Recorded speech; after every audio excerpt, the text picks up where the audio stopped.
ನೀತಿಗೆ ಟಾಟಾ ಪವರ್ ಬೇಡವೇ ಬೇಡ,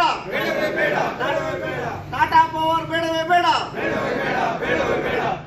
ವಿದ್ಯುತ್ ಖಾಸಗೀಕರಣಕ್ಕೆ ಧಿಕ್ಕಾರ, ವಿದ್ಯುತ್ ಖಾಸಗೀಕರಣಕ್ಕೆ ಧಿಕ್ಕಾರ, ವಿದ್ಯುತ್ ಖಾಸಗೀಕರಣಕ್ಕೆ ಧಿಕ್ಕಾರ.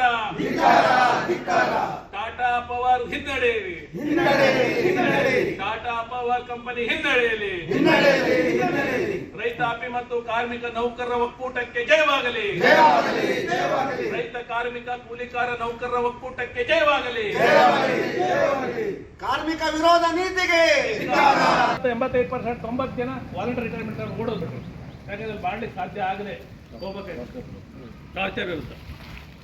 ಹಾಗೇನೆ ನೀವು ಸಹ ಇವತ್ತು ನಮಗೇನಾಗಲ್ಲ, ನಾವು ದಾಟ್ಕೊಂಡು ಹೋಗ್ಬೋದು, 10 ವರ್ಷ ಇದೆ 5 ವರ್ಷ ಇದೆ ದಾಟ್ಕೊಂಡು ಹೋಗ್ಬೋದು ಅಂತ ಅಂದ್ಬಿಟ್ರೆ ದಾಟ್ಲಿಕ್ಕೆ ಬಿಡಲ್ಲ, ನಿಮ್ಗೆ ಅವರು ದಾಟ್ಲಿಕ್ಕೆ ಬಿಡಲ್ಲ. ನೀವಾಗೆ ಓಡ್ಬೇಕಂತ ಪರಿಸ್ಥಿತಿಯನ್ನು ಇವತ್ತು ಅವರು ಕ್ರಿಯೇಟ್ ಮಾಡ್ತಾರೆ. ಹಾಗಾಗಿ ಇವತ್ತು ಅವರು ಇವರು ಅಂತಲ್ಲ, ಇವತ್ತು ಲೈನ್ಮನ್ನಿಂದ ಹಿಡಿದು ಇಂಜಿನಿಯರ್ಗಳವರೆಗೂ ಇವತ್ತು ನಾವು ಒಂದಾಗಬೇಕಂತ ಪರಿಸ್ಥಿತಿ ಇವತ್ತು ನಿರ್ಮಾಣ ಮಾಡಿದೆ. ನಿಮ್ಮ ಒಟ್ಟಿಗೆ ನಾವು ಸಹ ರೈತಾಪಿ ಜನ, ದುಡಿಯೋ ವರ್ಗ, ಕಾರ್ಮಿಕರು, ಕೂಲಿಕಾರರು ಇವರೆಲ್ಲರೂ ಸಹ ಒಟ್ಟಾಗಿ ಈ ಭೂತವನ್ನು ಹಿಮ್ಮೆಟ್ಟಿಸಬೇಕು. ಈ ಭೂತವನ್ನು ಹಿಮ್ಮೆಟ್ಟಬೇಕಾದ್ರೆ ಇವತ್ತು ಇದೊಂದು ಪ್ರಾಥಮಿಕ ಸಭೆ ಅಂತ ಅಂದ್ಕೊಂಡೆ ಎಲ್ಲರಿಗೂ.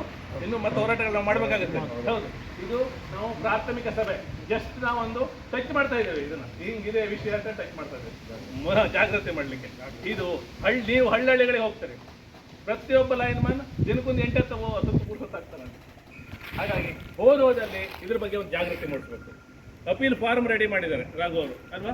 ಅದಾಗಿದೆ, ಸಾವಿರಾರು ಫಾರ್ಮ್ಗಳನ್ನು ತುಂಬಿಸಿ ARCಗೆ ಪೋಸ್ಟ್ ಮಾಡೋದು 22 ಮಾಡಬೇಕು. ಇವತ್ತೆಷ್ಟು ಡೇಟು? 17, 18, 19, 20 ಮೂರೇ ದಿವಸ. ನೀವು ಎಷ್ಟು 1000 ಜನರ ಹತ್ರ ತುಂಬಿಸಾಕ್ತಾರೋ ಅರ್ಜಿನ, ಅದು ನಮಗೆ ಒಂದು ಅನುಕೂಲ ಆಗ್ತದೆ, ಅಪೀಲ್ ಆಗ್ತದೆ. ನಾವು ಒಂದು ಕಡೆ ಪ್ರಯತ್ನ ಮಾಡ್ತೇವೆ, ನೀವು ಒಂದು ಕಡೆ ಪ್ರಯತ್ನ ಮಾಡಿ. ಆ ಮೂಲಕ ಅಂಕೋಲ ತಾಲೂಕಿನಿಂದ ಸಾವಿರಾರು ಅಪೀಲ್ ಬಂದಿದ್ದಾವಪ್ಪ ಅಂತ ಆಗ್ಬೋದು. ಏನು ಈ ನಿಮ್ಮ